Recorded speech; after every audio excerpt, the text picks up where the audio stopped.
it's an honor for me. I thought the presentation was in English, so I'll continue in English because the text is in English.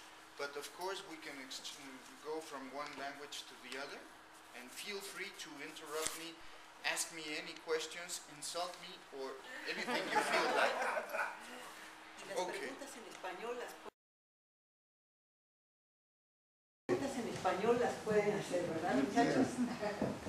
This was a nice presentation to do because right now I'm working on the Mesoamerican and indigenous legal systems throughout history, since pre-Hispanic times up all the way up to the 20th century. So this was a very good opportunity for a reflection on my part, and I'll try to mix some of my recent experiences on this field about this two-phase divided Mexico, this genus of a nation in which the two sides of the same coin are deep Mexico with the ancient heritage of Mesoamerican tradition, indigenous Native American tradition, as against a more Western-oriented imaginary Mexico, as Bonfil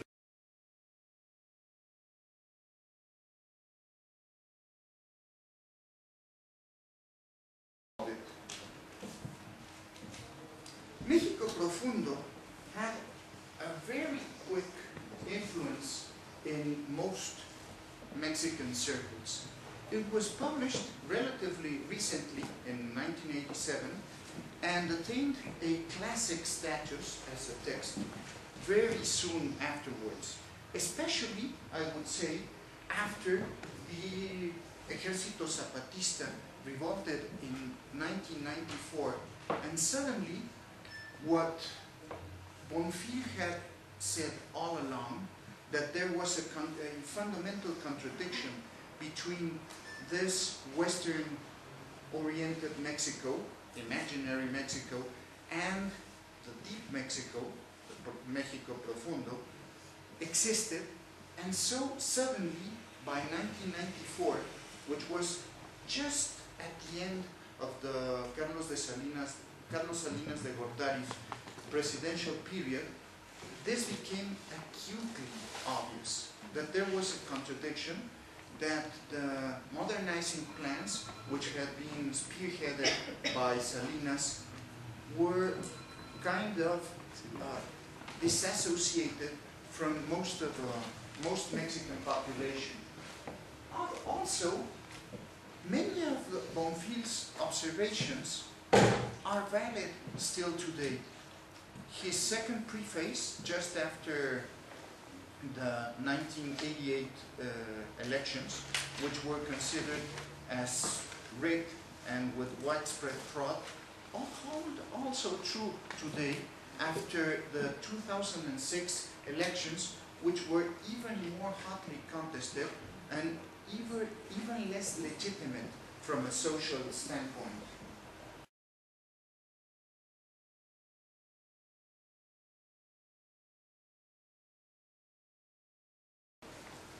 México profundo also can be seen as a high water mark for Mexican anthropological thinking. The Mexican anthropological school developed quite strongly since the 20s and 30s, directly linked with the revolutionary ideology. We had a profoundly nationalist and combative party, which has been alternately seen like capitalist by the left, as leftist by the right, and which I think could be characterized quite well as nearly fascist, because you have a highly authoritarian regime with a single party that organized everything inside in a hierarchical way. So this anthropology was practice-oriented, pragmatically oriented, for solving Mexican problems, and which was the main problem related to anthropology? Exactly, the Indian population. So Mexican anthropology basically studied Indians, not urban contexts, until the late 80s, and thus Bonfil's text can be seen kind of a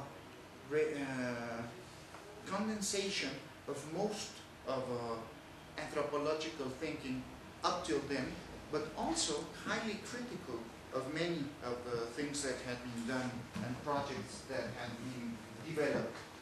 Which are these influences? Everybody read the text? Mm-hmm. Okay. The first big influence is indigenismo, the Mexican tradition of studying the Indian population, making good monographic work with them, and gradually integrating in the Indian population with two great differences. Up to the 50s, this was a Western-oriented integration, where Indian customs were to be preserved only if they did not clash with Western values. For instance, the legal systems, for instance, religious practices, and were thus being seen as basically anachronistic, atavistic, and not very useful. But starting from the 50s, the later school, the early school was characterized by Gamio, Vasconcelos, Caso, the elder Caso, and the younger generation was led by the younger Caso, by Aguirre Beltrán, by Bonfil Batalla himself. And here the emphasis was on empowering Indian communities, gradually incorporating Indian communities through economic development, which is not all that bad, because by the 50s, the Indian population had become, using Aguirre Beltrán's phrase, the poorest of the poor.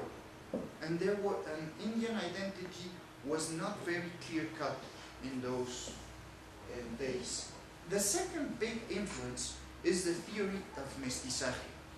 Mestizaje, the mixing of race, was adopted as the Mexican banner, ideological banner, even earlier, probably since colonial times. The Virgin of Guadalupe cult is a direct reflection of mestizo culture, a symbol developed from a local cult, very local, to national proportions, precisely because it was very useful for colonial elites and colonial groups that were interested both in independence and in acquiring greater power inside the colony. This is so clear that the most popular Virgin cult in central Mexico was not, for the Indian population, was not the Virgin of Guadalupe. It was the Virgin de los Remedios, very nearby also. And the clash became so acute that during the independence movement, the insurgents fought with the Virgin of Guadalupe as a banner, and the conservatives, or royalists, fought with the banners of the Virgen de los Remedios, and each one shot the other one. Whenever they captured a standard, they shot the other Virgin. So this was quite clear for early Mexicans.